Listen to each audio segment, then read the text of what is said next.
The final part is about refusal of consent, reporting of incidents, and miscellaneous parts. It's very important to document in the appropriate form if a significant treatment like a lumbar puncture is refused, or if the parent insists on taking home without phototherapy, for example, where it is indicated.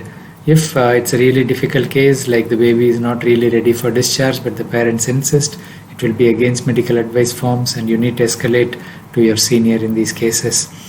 Each hospital should also have a clear system to report incidents. Incidents can be in any aspect of the care. It can be extravasation, it can be self-extubation, it can be a parent who is angry with the staff, it can be a staff member who is angry with another staff, it can be a needle stick.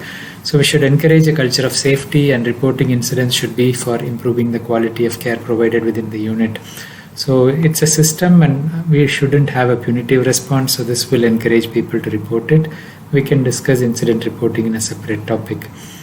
In addition to the above, drug prescribing is a separate aspect of documentation. It's very important, very critical. We have to do it carefully. I have discussed some of the details of how to prepare infusions, but we can do one on prescription as well later on.